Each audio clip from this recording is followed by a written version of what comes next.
상상조차 못한 일이 일어났습니다. 한국은 또 사람을 갈아 넣는 나라 아닙니까?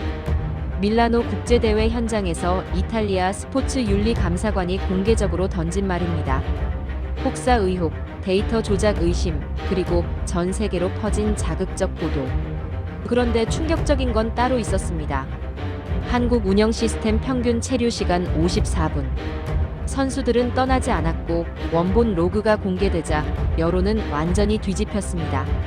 이건 감성이 아니라 구조였습니다. 도대체 그 안에 무엇이 있었던 걸까요?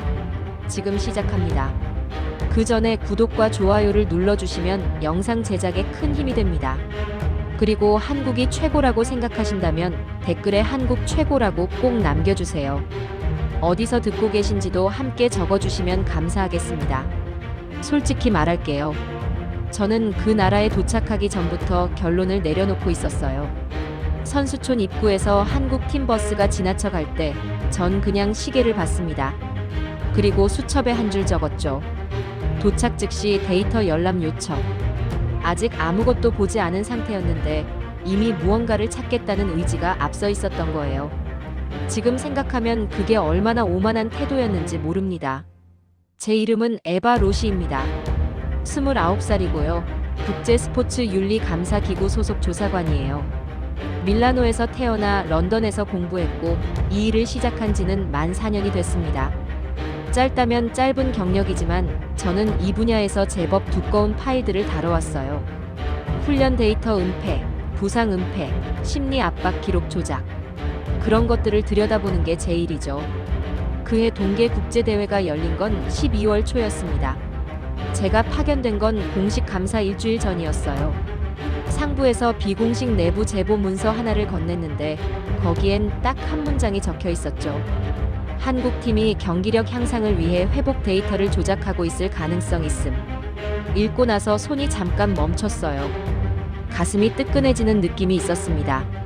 제가 이 일을 시작한 이유가 거기 있었거든요. 제 동생 루카는 20살의 유망한 스노보드 선수였습니다. 15살 때부터 지역 클럽에서 재능을 인정받았고 19살에 국가대표 훈련 프로그램에 합류했어요. 처음 1년은 좋았어요. 루카는 행복해 보였고 성적도 올랐죠. 그런데 19에 끝 무렵부터 아이가 달라지기 시작했습니다. 저녁에 전화하면 목소리에 기운이 없었어요. 물어봐도 괜찮아라는 말만 했죠. 그리고 2017년 3월 루카는 훈련 중 무릎 인대가 터졌습니다. 나중에 알고 보니 코칭 스태프는 루카의 회복 지표가 기준 이하임을 알고 있었어요. 의료팀이 출전 불가 의견을 냈지만 그 기록은 보고서에서 빠져 있었습니다. 누군가 데이터를 고친 거예요. 루카는 24살의 선수 생활을 완전히 접었습니다. 그래서 저는 이 일을 하게 됐죠. 그래서 저는 한국이라는 단어 앞에서 이미 분노부터 켜진 상태로 비행기에 올랐던 겁니다. 대회 현장은 생각보다 조용했어요. 화려한 전시관들이 즐비했지만 선수들은 분주하게 움직이고 있었고 저는 공식 취재진 틈에 섞여서 서둘러 동선을 파악했죠. 운영본부에 들러 접근 권한 신청서를 제출하고 선수촌 쪽으로 방향을 잡으려는 찰나였어요. 밖에서 누군가 마이크를 들고 있었습니다. 현지 기자 2명이 카메라를 향해 있었고 저도 모르게 발이 그쪽으로 향했어요. 마이크가 제 앞으로 왔습니다. 이번 감사에서 특별히 주목하는 지점이 있나요? 저는 짧게 대답했습니다. 일부 국가에서는 성과 중심의 훈련 구조가 선수의 인권 리스크를 만들고 있어요. 저는 그 부분을 들여다볼 겁니다. 국적을 언급하지 않았어요. 당연히요. 하지만 제가 누구를 조사하러 왔는지는 이미 관계자들 사이에 파진 상태였죠. 발언은 다음날 기사로 나갔습니다. 제목엔 국적 언급이 없었지만 댓글은 달랐어요. 그날 오후 훈련장 외곽에서 잠깐 발을 멈췄을 때였습니다. 한국 선수 한 명이 점프 연습을 반복하고 있었어요. 20살쯤 됐을까요? 코치가 옆에서 무언가를 말했고 선수는 다시 도움닫기를 했습니다. 그런데 착지 순간 발이 살짝 헛디뎌졌어요. 아주 짧은 순간이었는데 선수의 눈빛이 보였습니다. 당황한 눈이 아니었어요. 흔들린 눈이었습니다. 뭔가에 집중이 깨진 사람의 표정. 저는 발을 돌리면서 수첩에 또 한 줄 적었어요. 심리 불안 요인 확인 필요. 그때 뒤에서 목소리가 들렸습니다. 단단하고 낮은 음성이었어요. 감사관님. 돌아보니 40대 중반쯤 되어 보이는 남자가 서 있었습니다. 운영팀 명찰이 달려 있었고 자세가 곧았어요. 눈이 차분했습니다. 화가 나 있는 사람의 눈이 아니라 제대로 말하려는 사람의 눈이었죠. 그가 말했습니다. 당신은 아직 아무것도 보지 않았습니다. 저는 수첩을 닫았어요.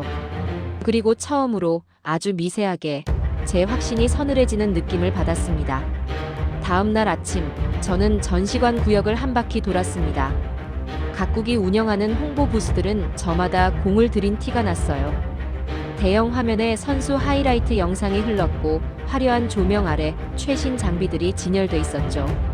유럽 몇몇 나라 부스는 인터랙티브 체험 장치까지 갖춰놨는데 그럼에도 불구하고 발걸음이 오래 머무는 곳은 많지 않았어요.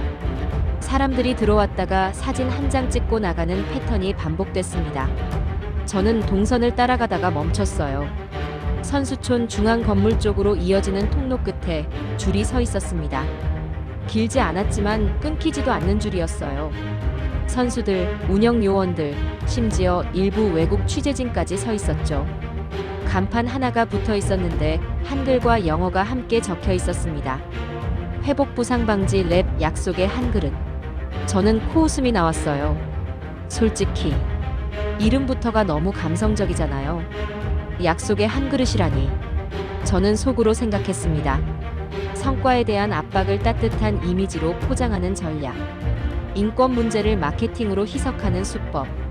루카가 있었던 팀도 비슷한 걸 했었어요. 선수들한테 단체 사진을 찍게 하고 우리는 가족입니다 라고 홍보했죠. 그 안에서 무슨 일이 있었는지는 아무도 말하지 않는 채로 저는 줄 끝에 섰습니다. 직접 들어가 보기로 했어요. 안은 생각보다 조용했습니다. 조명이 부드러웠고 커다란 전광판이나 음악 같은 건 없었어요. 공간은 세 구역으로 나뉘어 있었죠. 첫 번째 구역에서는 선수들이 태블릿 화면을 보고 있었습니다. 각자의 훈련 데이터였어요. 지난 사흘간의 수면 시간, 심박수 변화, 근육 회복 지수, 점프 반복 횟수. 코치가 따로 설명해 주는 게 아니라 선수 본인이 직접 손가락으로 화면을 넘기며 읽고 있었습니다. 옆에 요원이 서 있긴 했지만 설명하는 게 아니라 질문에만 답하는 자세였어요. 두 번째 구역엔 폼롤러와 회복 기기들이 있었고 연령대별 권장 루틴이 벽에 붙어 있었습니다. 강제적인 느낌이 전혀 없었어요. 누군가가 들어와서 앉으면 옆에 있는 요원이 조용히 다가와 어디가 불편한지 물었죠. 그게 다였습니다. 세 번째 구역이 문제였어요. 작은 테이블 위에 국그릇들이 놓여 있었습니다. 뚜껑이 달린 작은 그릇이었는데 안에는 따뜻한 국물이 담겨 있었어요. 옆에는 종이와 펜이 있었고 벽에는 이런 문장이 적혀 있었죠. 오늘 내가 지킬 약속 하나를 적어주세요. 저는 그냥 지나치려다가 한 외국 선수가 그릇을 두 손으로 감싸는 장면을 봤습니다. 노르웨이 선수 같았어요. 그리고 종이에 무언가를 꾹꾹 눌러 적더니 접어서 바구니에 넣었습니다. 별말 없이요. 전 그 장면을 한동안 지켜봤어요. 이걸 보면서 따뜻하다고 느껴야 하는 건지 아니면 구조의 허점을 찾아야 하는 건지 판단이 잘 안 섰습니다. 뭔가 설계된 느낌인데 그 설계가 너무 자연스러워서 오히려 더 의심스러웠어요. 숙소로 돌아오는 길에 휴대폰을 봤습니다. 체험존 안에서 국그릇 들고 찍은 영상 하나가 올라와 있었는데 이미 조회수가 꽤 됐더군요. 댓글들이 쏟아지고 있었어요. 이게 뭔데 왜 뭉클함, 한국이 왜 이런 걸 만들었는지 알 것 같다, 내일 또 가야겠다는 식의 반응들이었죠. 저는 화면을 닫았어요. 다음 날 아침 운영본부에 공식 요청서를 냈습니다. 데이터 서버 접근 권한 요청이었어요. 부상 이력, 훈련 강도 로그, 회복 측정 기록 전체를 열람하겠다는 내용이었죠. 담당자는 잠깐 저를 바라봤습니다. 거절할 것 같다는 생각이 들었어요. 그런데 그가 말했습니다. 확인하고 연락드리겠습니다. 그날 오후 승인 통보가 왔어요. 조건도 항목 제한도 없었습니다. 전체 열람 가능이라고 했죠. 저는 노트북 가방을 챙기면서 생각했습니다. 이건 자신 있다는 뜻이거나 아니면 이미 뭔가를 미리 정리해뒀다는 뜻이거나 그 두 가지 가능성이 머릿속에서 부딪히는 동안 저는 운영 서버실로 향하는 통로에 발을 들여놓았습니다. 이제 진짜를 보겠다. 그 말을 저는 소리내지 않았어요. 그냥 마음속으로만 삼켰습니다. 그런데 나중에 생각해보면 그 말이 제게 되돌아오는 데는 그리 오래 걸리지 않았어요. 서버실은 생각보다 작았습니다.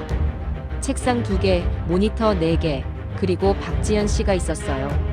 40대 초반의 여성이었는데 제가 들어섰을 때 그녀는 화면을 보다가 고개를 들었습니다. 인사가 짧았어요. 악수를 나누고 의자를 당기고 그게 다였죠. 설명을 먼저 하려는 기색이 없었어요. 그냥 키보드를 몇 번 두드리더니 화면을 제 쪽으로 돌려줬습니다. 보고 싶은 거 다 보셔도 됩니다. 저는 잠깐 그녀를 봤어요. 방어적인 태도도 과도하게 친절한 태도도 아니었습니다. 그냥 담담했어요. 마치 자기 집 냉장고를 열어주는 사람 같았죠. 숨길 게 없는 사람의 태도. 저는 화면으로 시선을 옮겼습니다. 처음엔 훈련 강도 로그부터 열었어요. 2년치 데이터였습니다. 날짜별로 각 선수의 훈련 시간, 반복 횟수, 강도 수치가 기록돼 있었죠. 저는 숫자들을 빠르게 훑으면서 이상 징후를 찾으려 했어요. 대회를 앞두고 강도가 급격히 올라가는 구간, 회복 기간 없이 연속 고강도 훈련이 이어지는 패턴, 루카가 있었던 팀에서 나왔던 그런 구조들이요. 그런데 보이지 않았어요. 오히려 반대였습니다. 대회 2주 전부터 훈련 강도가 조금씩 낮아지고 있었어요. 회복 세션이 늘어났고 수면 권장 시간이 별도로 기록돼 있었죠. 그리고 몇몇 날짜에는 빨간 플래그가 달려 있었어요. 클릭해봤더니 이런 문구가 뜨더군요. 해당 1훈련 강도 상한선 초과 시도 감지. 코치 승인 없이 진행 불가 처리. 저는 손을 멈췄습니다. 상한선이 자동으로 걸리는 구조였어요. 선수가 기준 이상으로 몸을 밀어붙이려 하면 시스템이 먼저 막는 거였습니다. 코치의 판단이 아니라요. 다음 파일로 넘어갔습니다. 부상 이력 로그였어요. 이건 더 꼼꼼히 봤습니다. 보통 이런 기록들은 중요한 부상은 흐릿하게, 경미한 것들만 가득 채워두는 식으로 조작되거든요. 저는 그 패턴을 찾으려 했죠. 없었습니다. 오히려 제가 예상하지 못한 게 있었어요. 치료 후 완쾌 판정을 받았음에도 출전을 제한한 기록이 여러 건 있었습니다. 담당 의료진 의견이 신체 회복은 완료됐으나 심리적 부담 지속이라고 적혀 있었고 그 이후로 해당 경기 출전을 보류한 내용이 버젓이 남아 있었어요. 성적이 걸린 경기였는데도요. 저는 그 문서를 한동안 닫지 못했습니다. 루카의 팀은 기록을 숨겼어요. 의료팀이 출전 불가라고 했는데 그 줄을 지운 거죠. 여기는 정반대였습니다. 성적을 포기하면서도 그 사유를 고스란히 남겨뒀어요. 박지현 씨가 조용히 말했습니다. 회복 실패 사례도 다 있어요.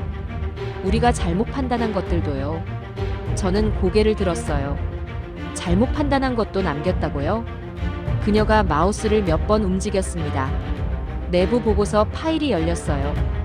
제목이 오류 및 개선 이력이었죠.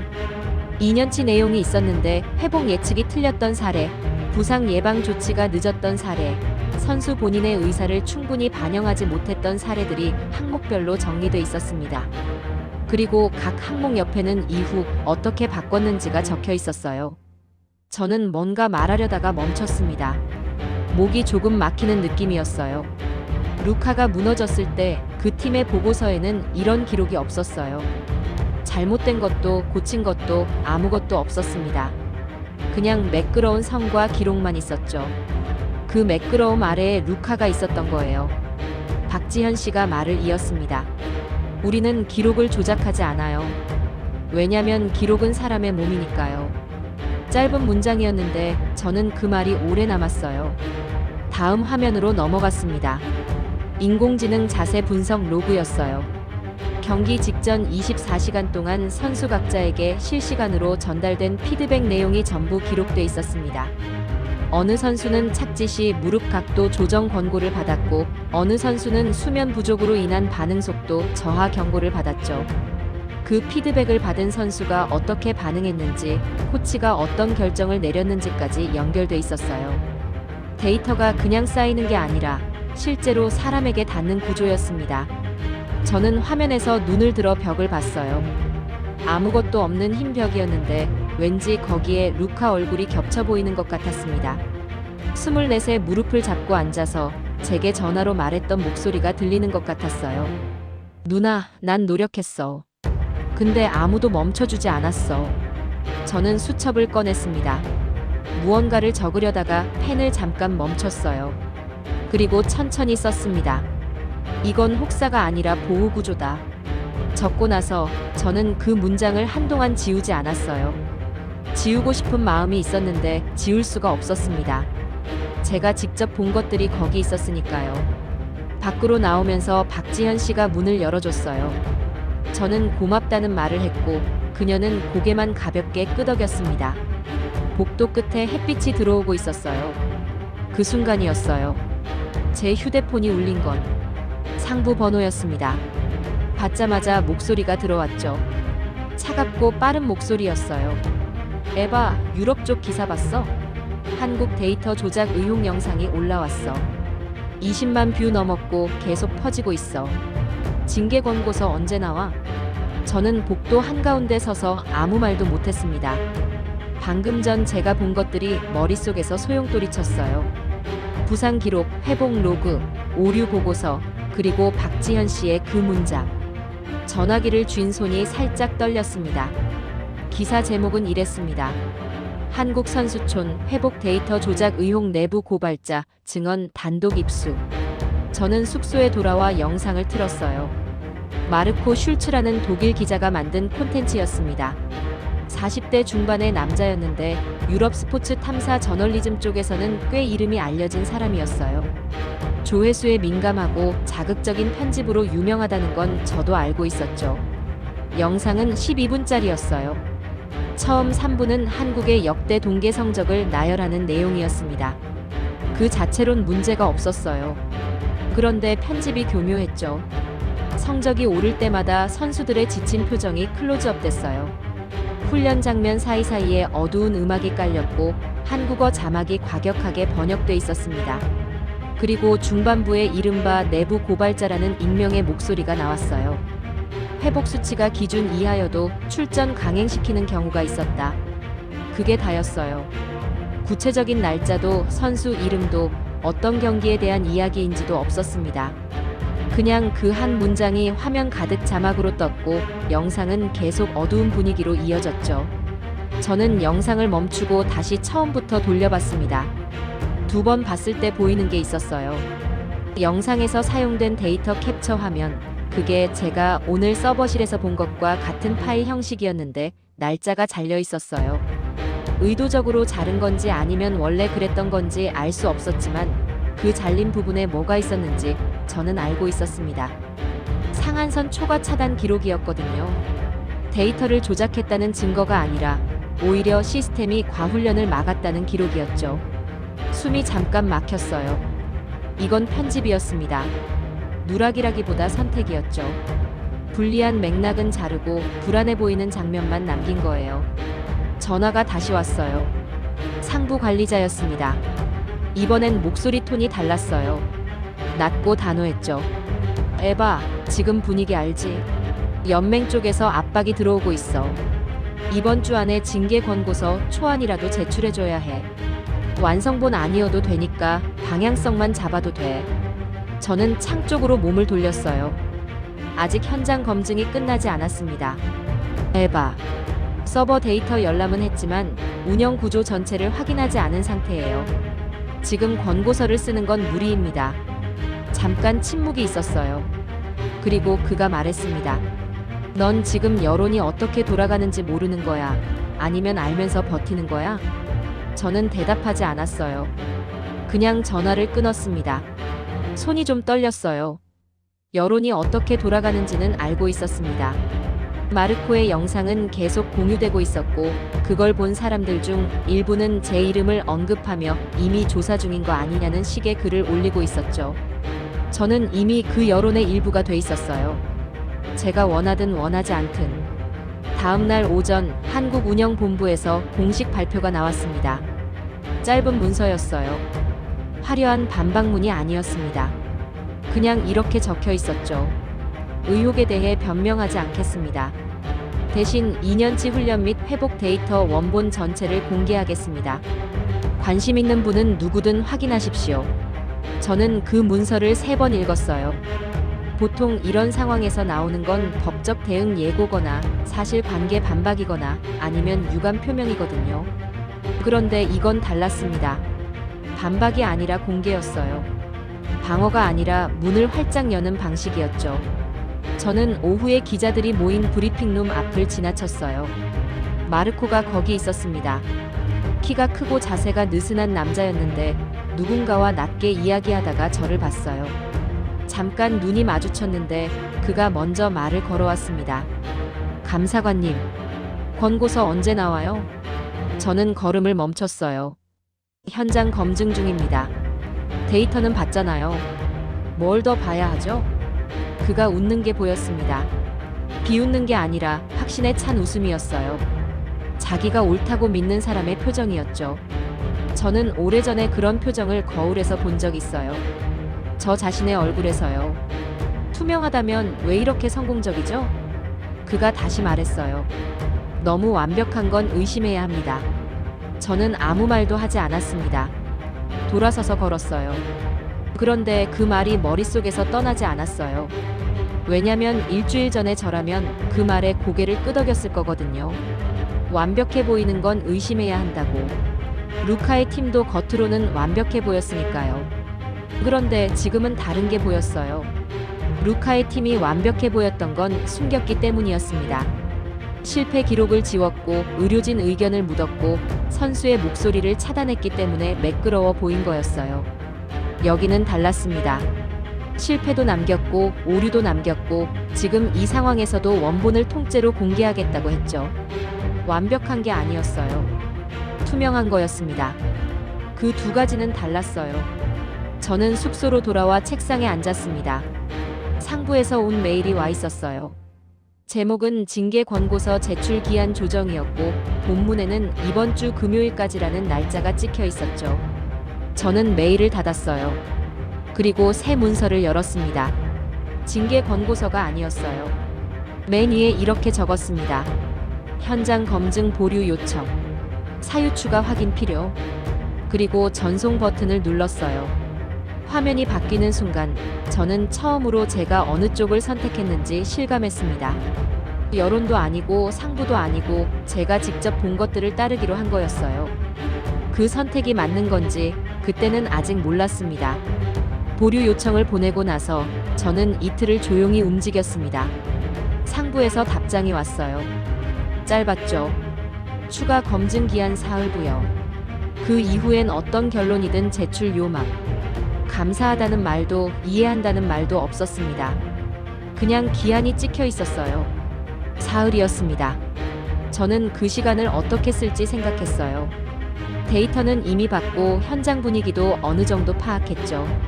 그런데 아직 들어가지 못한 곳이 있었습니다. 통합 운영실이었어요.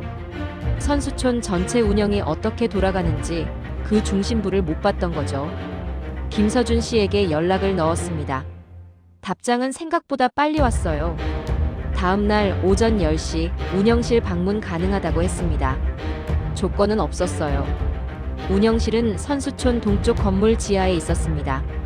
엘리베이터에서 내리자마자 공기가 달라지는 느낌이었어요. 바깥은 대회 분위기로 분주했는데 이곳은 조용하면서도 빽빽한 느낌이었습니다. 화면들이 여러 개 켜져 있었고 2~3명의 요원들이 각자 자리에서 화면을 보고 있었어요. 큰 소리도 분주한 발소리도 없었습니다. 그냥 낮은 키보드 소리와 가끔씩 짧게 오가는 말들만 있었죠. 김서준 씨가 저를 맞이했어요. 들어오세요. 가운데 대형 화면이 있었습니다. 저는 그 앞에 서서 잠깐 멈췄어요. 경기 일정표가 있었는데 그것만이 아니었습니다. 선수별 당일 컨디션 지수가 색깔로 표시돼 있었어요. 초록, 노랑, 주황. 빨간색은 없었습니다. 김서준 씨가 말했어요. 빨간색이 뜨면 그날 경기 출전 여부를 재검토합니다. 오늘은 다행히 전원 노랑 이상이에요. 저는 다음 화면을 봤어요. 날씨 예보였는데 단순한 온도나 강수량이 아니었습니다. 바람 방향, 설면, 상태 예측, 기온 변화에 따른 장비 세팅 권고까지 연결돼 있었어요. 경기장 밖 상황이 실시간으로 선수 컨디션 관리와 연결되는 구조였죠. 그 옆 화면에서는 뭔가 그래프가 움직이고 있었습니다. 이건 뭐예요? 제가 물었어요. 방문자 수요 예측입니다. 김서준 씨가 대답했어요. 체험존 방문자 수를 시간대별로 예측해서 국재료 수량을 미리 조정합니다. 오차가 보통 3% 이내예요. 저는 그 말을 한 번 더 소화했어요. 국그릇 수량을 예측한다고요. 그 작은 그릇 하나까지 계산에 넣는다고요. 처음엔 웃음이 나올 뻔했습니다. 그런데 바로 다음 순간 웃음이 안 나왔어요. 그게 얼마나 정교한 설계인지가 느껴졌거든요. 감성적인 체험존처럼 보이는 그 공간이 실은 수요 예측과 재료 계산과 동선 설계가 맞물려 돌아가는 구조였던 거예요. 이건 문화가 아니었습니다. 작전이었어요. 저는 자리에 앉아서 김서준 씨에게 물었습니다. 이 모든 걸 왜 이렇게까지 만들었어요? 그가 잠깐 저를 봤어요. 그리고 천천히 말했습니다. 우리는 사후 대응에 너무 많이 익숙해져 있었어요. 선수가 다치면 치료하고 문제가 터지면 수습하고. 그런데 그게 반복될수록 사람이 소모되더군요. 그래서 방향을 바꿨습니다. 문제가 터지기 전에 예측하고 그 전에 막는 구조를 만들자고요. 저는 그 말을 수첩에 받아 적었습니다. 손이 자연스럽게 움직였어요. 예방 중심. 그렇습니다. 힘으로 막는 게 아니라 구조로 막는 거죠. 저는 잠깐 멈췄어요. 그 말이 어디선가 들어본 개념 같았습니다. 전쟁 억제 이론에서 나오는 말이랑 비슷했어요. 위협으로 상대를 제압하는 게 아니라 갈등이 발생하기 전에 구조를 만들어서 충돌 자체를 없애는 방식.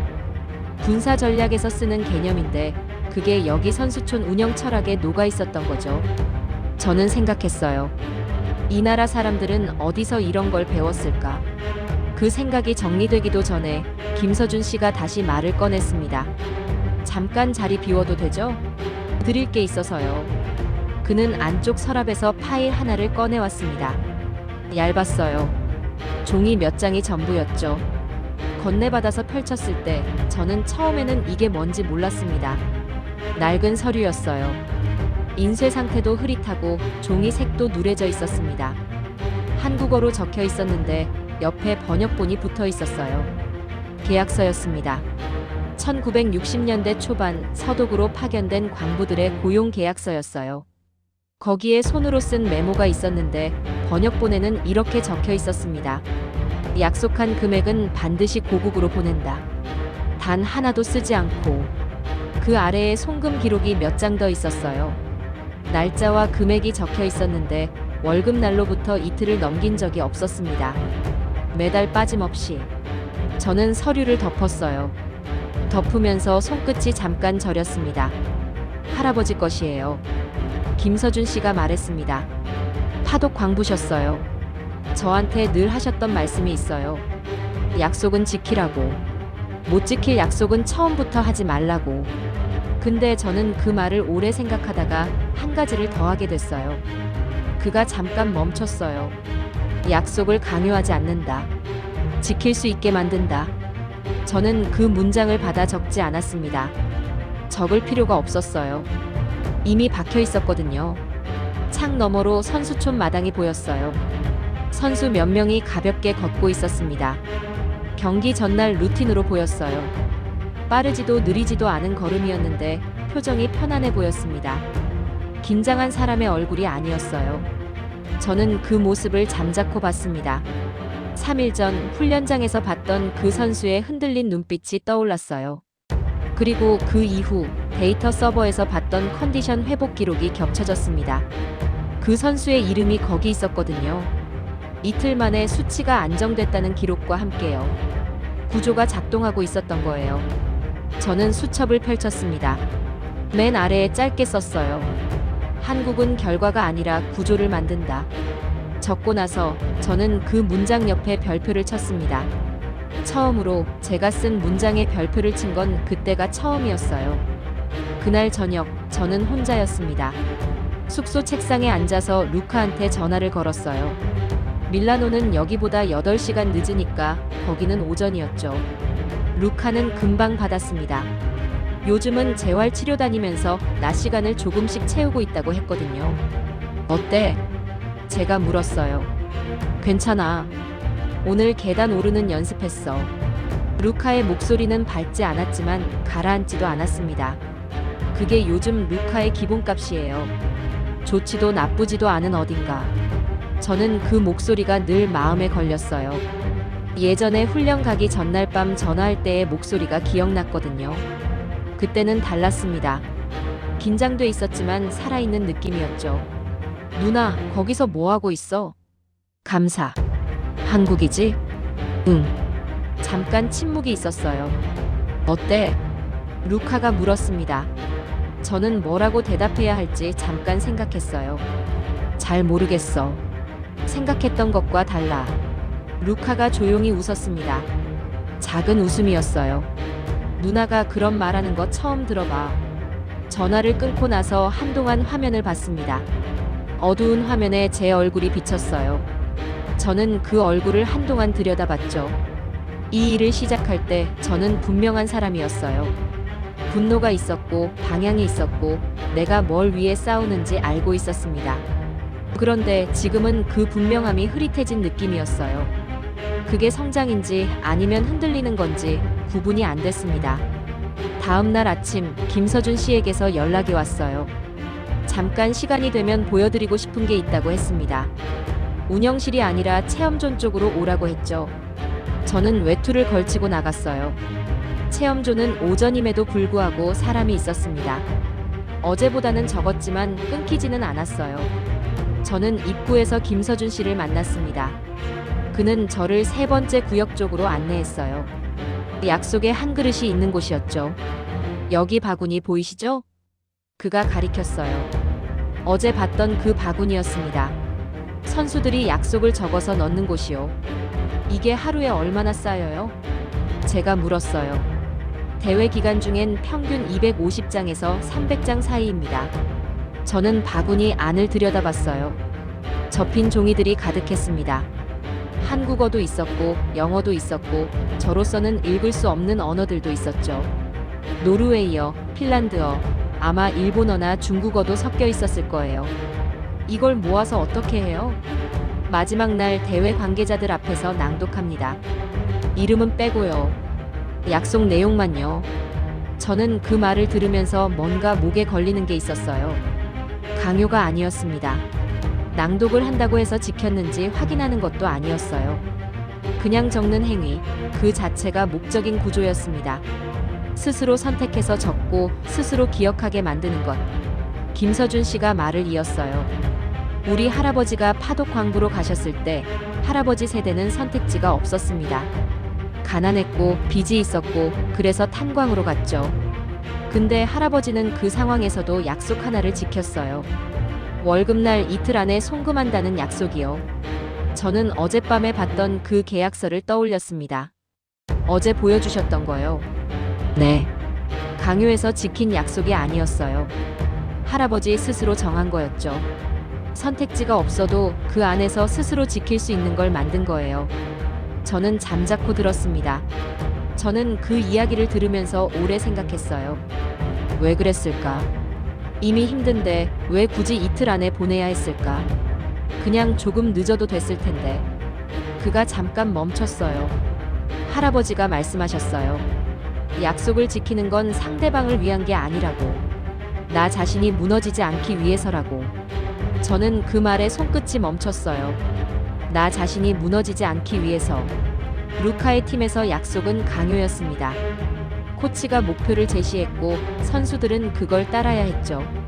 지키지 못하면 도태됐어요. 약속이 위에서 아래로 내려오는 구조였습니다. 루카는 그 구조 안에서 버텼고 버티다가 무너졌어요. 아무도 멈춰주지 않았죠. 여기는 달랐습니다. 약속이 아래에서 위로 올라오는 구조였어요. 선수 스스로가 오늘 지킬 것 하나를 적었고 그 행위 자체가 목적이었습니다. 지켰는지 안 지켰는지 아무도 확인하지 않았어요. 저는 입을 열었습니다. 천천히 처음으로 이 이야기를 꺼냈어요. 제 동생이 스노보드 선수였어요. 김서준 씨가 저를 봤습니다. 19살에 대표팀 훈련 프로그램에 들어갔는데 24살에 그만뒀어요. 무릎이 나가서요. 나중에 알고 보니 의료팀이 출전 불가 의견을 냈는데 그 기록이 지워진 거였어요. 저는 잠깐 숨을 골랐습니다. 동생이 전화해서 그랬어요. 노력했는데 아무도 멈춰주지 않았다고. 목소리가 조금 갈라졌어요. 그러려고 한 게 아니었는데 그냥 그렇게 됐습니다. 김서준 씨는 아무 말도 하지 않았어요. 위로의 말도 공감의 말도 없었습니다. 그냥 조용히 제 말이 끝나기를 기다렸어요. 그 침묵이 오히려 편했습니다. 억지로 채워주려는 침묵이 아니라 그냥 있어주는 침묵이었거든요. 얼마 뒤 그가 말했습니다. 그래서 여기 오신 거군요. 네. 그래서 결론부터 내려놓고 오신 거고요. 저는 그 말에 반박하지 않았어요. 반박할 수가 없었습니다. 맞는 말이었거든요. 그가 천천히 말을 이었어요. 저도 이 일을 하면서 화가 날 때가 있어요. 우리가 이렇게 만들어놨는데도 아무도 제대로 안 봐준다고 느낄 때요. 근데 그럴 때마다 생각합니다. 할아버지가 탄광에서 일하면서 억울하지 않으셨을까? 아무도 알아주지 않는다고 포기하셨을까? 저는 눈이 뜨거워지는 걸 느꼈어요. 참았습니다. 참으려고 했죠. 근데 잘 안 됐어요. 눈물이 났습니다. 소리 없이 그냥 한 줄 흘렀어요. 저는 얼른 고개를 돌렸습니다. 그리고 속으로 생각했어요. 나는 분노를 잘못된 대상에게 던지고 있었다.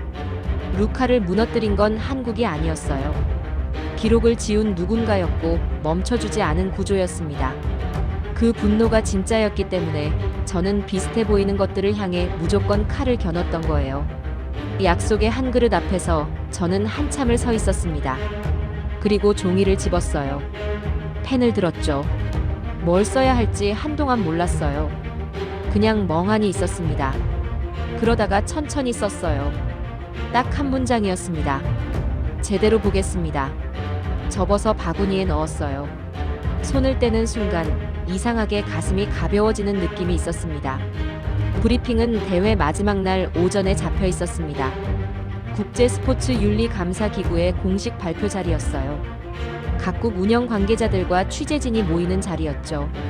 저는 그 자리에서 이번 감사 결과를 발표해야 했습니다. 상부는 사흘 전부터 초안을 요구했고 저는 계속 미뤘어요. 미룬 게 아니라 쓸 수가 없었던 거죠. 브리핑 전날 밤 저는 책상에 앉아서 문서를 열었습니다. 빈 화면이었어요. 커서만 깜빡이고 있었죠. 저는 한동안 그 화면을 봤습니다. 머릿속에서 여러 목소리가 겹쳤어요. 상부 관리자의 목소리, 마르코의 목소리, 그리고 루카의 목소리. 그 사이에서 제가 직접 본 것들이 있었습니다. 부상 기록, 회복 로그, 오류 보고서, 그리고 바구니에 가득 찬 종이들. 저는 천천히 쓰기 시작했어요. 새벽 2시가 넘었을 때 초안이 완성됐습니다.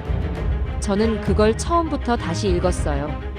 한 번, 두 번, 세 번. 고칠 곳을 찾으려는 게 아니었어요.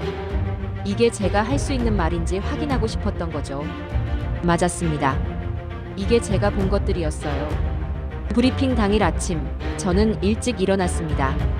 샤워를 하고 커피를 마시고 서류를 다시 한번 들여다봤어요. 손이 약간 떨렸습니다. 긴장 때문만은 아니었어요. 이 발표가 끝나고 나면 무슨 일이 생길지 몰랐거든요. 상부가 어떻게 반응할지, 마르코가 어떻게 나올지, 그리고 제 커리어가 어떻게 될지. 브리핑룸은 생각보다 넓었습니다. 앞줄에 각국 운영 관계자들이 앉아 있었고 그 뒤로 취재진이 채워져 있었어요. 카메라가 여러 대 보였습니다. 왼쪽 끝에 마르코가 앉아 있었어요. 자세가 느슨했고 팔짱을 끼고 있었죠. 저를 보더니 고개를 약간 까딱했어요. 여유 있는 표정이었습니다. 자기 예상대로 흘러갈 거라고 생각하는 사람의 표정이었어요. 오른쪽 두 번째 줄에 김서준 씨가 있었습니다. 표정이 없었어요. 기대하는 것도 불안해하는 것도 아니었습니다. 그냥 앉아 있었어요. 그 차분함이 오히려 저를 흔들었습니다. 저한테 기대지 않는다는 느낌이었거든요. 어떤 결론이 나와도 그 사람은 자기 자리를 지킬 것 같았어요. 저는 단상에 올라섰습니다. 마이크를 잡았고 서류를 폈어요. 그리고 첫 문장을 읽기 시작했습니다. 이번 감사에서 저는 한국선수촌 운영 전반에 걸친 데이터를 열람하고 현장을 직접 확인했습니다. 브리핑룸이 조용해졌어요. 결론부터 말씀드리겠습니다. 저는 잠깐 숨을 들이마셨습니다. 한국은 선수 인권 리스크 국가가 아닙니다. 오히려 선수 보호 인프라 측면에서 현재 국제 대회에 참가한 국가들 중 가장 체계적인 구조를 갖추고 있습니다. 정적이 흘렀어요. 카메라들이 움직이는 소리가 들렸습니다. 취재진 사이에서 낮은 웅성임이 퍼졌어요. 저는 계속 읽었습니다. 2년치 훈련 및 회복 데이터를 열람한 결과 한국 운영팀은 훈련 강도 상한선을 자동 차단하는 구조를 운영하고 있으며 성적이 걸린 경기에서도 선수의 심리적 상태를 이유로 출전을 보류한 기록이 다수 확인됐습니다. 또한 운영상의 오류와 개선 이력을 은폐하지 않고 내부 보고서에 그대로 남긴 점은 특히 주목할 만합니다. 저는 잠깐 고개를 들었어요. 마르코의 팔짱이 풀려 있었습니다. 저는 다음 페이지로 넘겼어요. 지난 며칠간 유포된 데이터 조작 의혹 영상에 대해서도 언급하겠습니다. 해당 영상에 사용된 데이터 캡처 화면은 원본 파일의 일부를 의도적으로 잘라낸 것으로 확인됩니다. 잘려나간 부분에는 훈련 강도 초과를 차단한 시스템 기록이 포함돼 있었습니다. 조작의 증거가 아니라 오히려 보호 구조가 작동한 증거였죠. 이번엔 정적이 길었어요. 뒷줄에서 누군가 낮게 말하는 소리가 들렸습니다. 카메라 하나가 마르코 쪽으로 방향을 틀었어요. 마르코는 화면을 보고 있었습니다. 표정이 굳어 있었죠.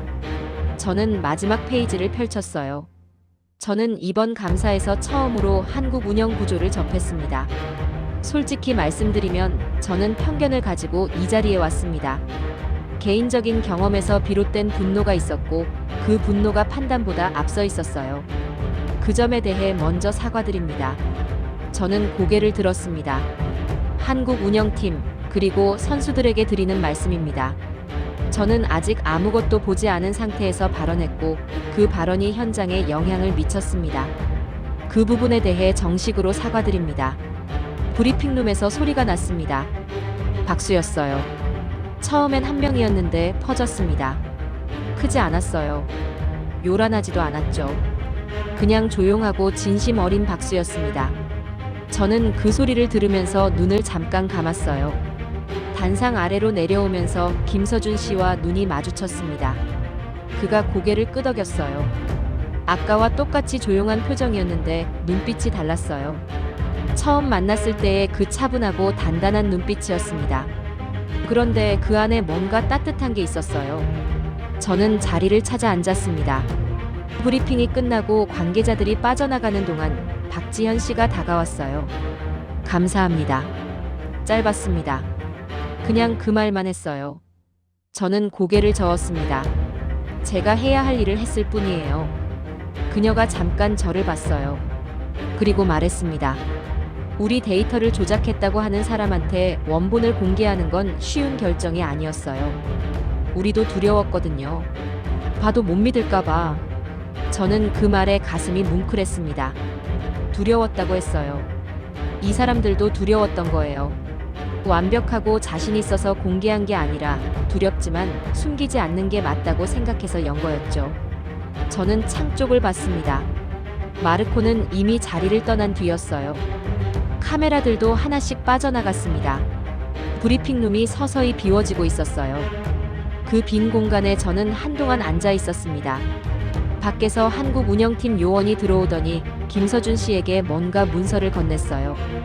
저는 멀리서 그 장면을 봤는데 김서준 씨가 문서를 훑어보다가 잠깐 멈추는 게 보였습니다.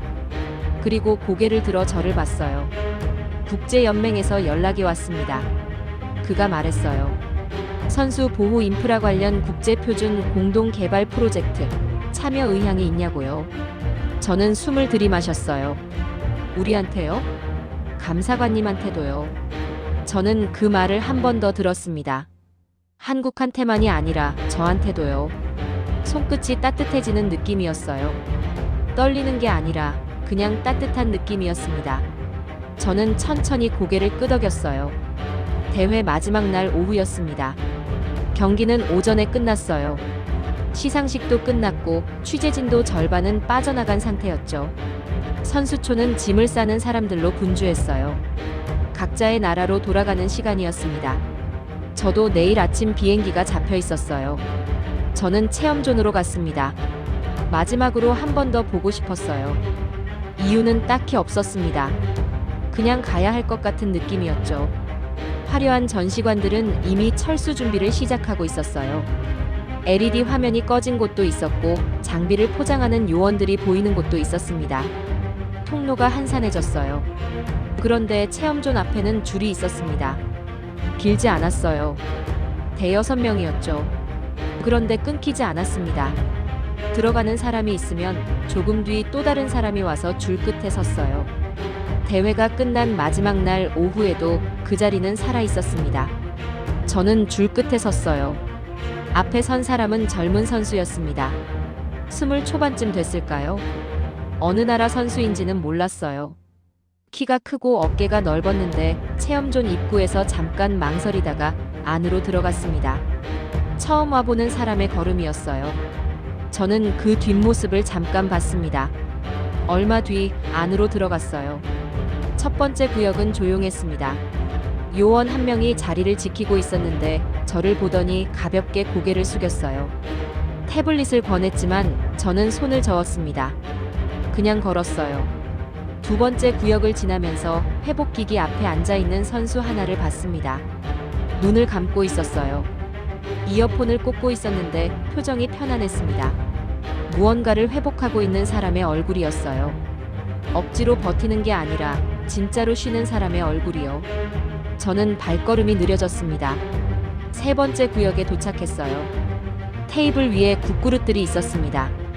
뚜껑 달린 작은 그릇들이 가지런히 놓여 있었고 그 옆에 종이와 펜이 있었어요. 바구니는 꽤 가득 차 있었습니다. 대회 내내 쌓인 것들이겠죠. 저는 그릇을 들었어요. 두 손으로 감쌌습니다. 따뜻했어요. 국물이 아직 온기를 유지하고 있었습니다. 작은 그릇이었는데 두 손으로 감싸면 딱 맞는 크기였어요. 눈이 뜨거워졌습니다. 이상하게 그렇게 됐어요. 억지로 그런 게 아니라 그냥 그릇을 쥔 순간 뭔가가 올라왔습니다. 오래된 것 같은 감각이었어요. 누군가 내 손을 잡아주는 것 같은. 루카가 생각났습니다. 처음 재활 시작했을 때 루카가 전화해서 그랬어요. 아무것도 하고 싶지 않다고. 그냥 누군가 옆에 있어줬으면 좋겠다고. 저는 그때 뭐라고 해야 할지 몰랐어요. 그냥 전화기 들고 아무 말 없이 있었는데 루카가 먼저 말했습니다. 누나가 전화 받아줘서 다행이라고. 저는 종이를 집었어요. 펜을 들었습니다. 며칠 전 적었던 문장이 생각났어요. 제대로 보겠습니다. 그 약속은 지켰습니다. 그러니까 이번엔 다른 걸 적어야 했어요. 천천히 썼습니다. 루카한테 먼저 전화하겠습니다. 내가 미안했다고. 접어서 바구니에 넣었어요. 손을 뗐을 때 숨을 천천히 내쉬었습니다. 가슴 어딘가가 열리는 것 같았어요. 꽉 막혀있던 무언가가 조금 풀리는 느낌이었죠. 뒤에서 발소리가 들렸습니다. 아까 줄 끝에 있었던 그 젊은 선수였어요. 두 손으로 그릇을 감싸고 있었는데 눈이 빨개져 있었습니다. 울었는지 아니면 그냥 그릇이 따뜻해서 그런 건지 몰랐어요. 선수는 저를 보더니 어색하게 웃었습니다. 저도 웃었어요. 말은 없었는데 충분했습니다. 그 선수가 종이를 집어들었어요. 뭔가를 적었습니다. 접어서 바구니에 넣었죠. 저는 그 장면을 보다가 그 뒤로 입구 쪽을 봤습니다. 또 다른 사람이 들어오고 있었어요. 이번엔 나이든 관계자 같았습니다. 운영 요원 배지를 달고 있었는데 혼자였어요. 줄이 없는 걸 확인하더니 안으로 들어왔습니다. 저는 그 공간을 천천히 둘러봤어요. 대회가 끝나가는 마지막 날 오후였습니다. 화려한 전시관들은 짐을 싸고 있었고 취재진은 빠져나갔고 선수들은 각자의 나라로 돌아갈 준비를 하고 있었어요. 그 와중에 이 작은 공간에는 여전히 사람이 들어오고 있었습니다. 억지로 온 사람이 없었어요. 조용히 스스로 걸어서 들어온 사람들이었습니다. 저는 출구 쪽으로 걸으면서 생각했습니다. 이 나라는 언제부터 이렇게 됐을까? 전쟁으로 모든 게 무너진 나라였어요. 전쟁이 끝나고 나서도 아무것도 없었던 나라였죠. 그 폐허 위에서 탄광으로 갔고 간호사로 갔고 손을 뻗어 약속을 만들었습니다. 강요당한 약속이 아니라 스스로 지키기로 한 약속을요. 그 약속들이 쌓여서 구조가 됐고 구조가 쌓여서 지금이 된 거겠죠. 결핍이 축적이 되는 나라. 저는 체험존을 나오면서 마지막으로 뒤를 돌았습니다. 줄이 있었어요. 짧지만 끊기지 않는 줄이었습니다. 저는 고개를 돌렸습니다. 그리고 걸었어요. 숙소로 돌아와 짐을 쌌습니다. 루카한테 문자를 먼저 보냈어요. 길게 쓰지 않았습니다. 그냥 이렇게 썼어요. 내일 돌아가. 밥 먹자. 루카는 금방 답장을 보냈습니다. 이모티콘 하나였는데 웃고 있는 얼굴이었어요. 저는 그걸 보고 처음으로 소리내서 웃었습니다. 다음 날 아침 출발 전에 김서준 씨에게 짧은 메시지를 보냈어요. 공동 프로젝트 참여하겠습니다. 공항으로 향하는 버스 안에서 저는 수첩을 폈습니다. 이번 출장 동안 적었던 것들을 처음부터 읽었어요. 첫 페이지엔 이렇게 적혀 있었습니다. 도착 즉시 데이터 열람 요청. 그 옆에 날카로운 밑줄이 그어져 있었죠. 마지막 페이지엔 이렇게 적혀 있었어요. 가장 강한 나라는 사람을 지키며 시간을 설계하는 나라다. 저는 수첩을 닫았습니다. 창밖으로 도시가 지나갔어요. 이름도 모르는 거리들이 스쳐 지나갔죠. 저는 그 풍경을 보다가 눈을 감았습니다. 지금 이 이야기를 듣고 계신 여러분께 묻고 싶어요. 여러분은 언제, 어떤 순간에 한국이 따뜻하다고 느끼셨나요? 아니면 이 나라가 자랑스럽다고 느끼셨나요? 댓글로 나눠주시면 좋겠습니다. 여러분의 이야기가 저한테는 가장 큰 힘이 돼요. 이 영상이 마음에 닿으셨다면 구독과 좋아요 부탁드립니다. 소중한 분들과 함께 나눠주시면 더 많은 사람들한테 닿을 수 있을 거예요. 한마디 남겨주시면 복 받으실 겁니다. 끝까지 함께 해주셔서 진심으로 감사합니다.